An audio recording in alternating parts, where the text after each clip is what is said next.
രതീഷ്, കോഴിക്കോട് പ്രതിഷേധം അവസാനിക്കുന്നില്ല, വലിയ തരത്തിലേക്ക് സാഹചര്യങ്ങൾ പോവുകയാണ്. സംസ്ഥാനം ഒട്ടുക്കും തന്നെ നമുക്ക് ഈ പ്രതിഷേധം കാണാം.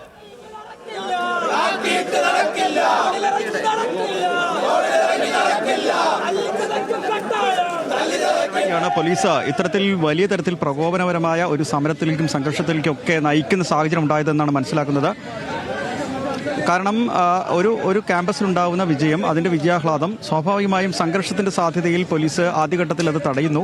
പക്ഷേ തടയുമ്പോൾ ഉണ്ടാകുന്ന പോലീസ് സംഘർഷത്തിൽ പോലീസും അവിടുത്തെ LDF പ്രവർത്തകരും കോൺഗ്രസ് UDF പ്രവർത്തകരെ ക്രൂരമായി മർദ്ദിക്കുന്ന സാഹചര്യം ഉണ്ടാകുന്നു. തുടർന്ന് വലിയ പ്രതിഷേധം ഉണ്ടാകുന്നു.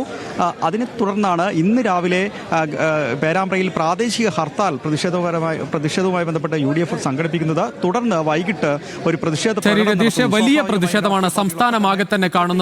വലിയ സംഘർഷത്തിലേക്ക് കാര്യങ്ങൾ പോകുന്ന തരത്തിൽ വലിയ പ്രതിഷേധം ഉയർന്നിരിക്കുന്നു. പേരാമ്പ്രയിൽ ഒരു ക്യാമ്പസിൽ തുടങ്ങിയ സംഘർഷമാണ്. അതിന് പിന്നാലെ ഇപ്പോൾ ഷാഫി പറമ്പിലിന് മർദ്ദനമേറ്റതിന് പിന്നാലെ അദ്ദേഹത്തെ ആശുപത്രിയിൽ പ്രവേശിപ്പിച്ചതിന് പിന്നാലെയാണ് യൂത്ത് കോൺഗ്രസിന്റെയും UDFന്റെയും പ്രവർത്തകർ സംസ്ഥാനത്തെ വിവിധ ജില്ലകളിൽ പ്രതിഷേധവുമായി വരുന്നത്.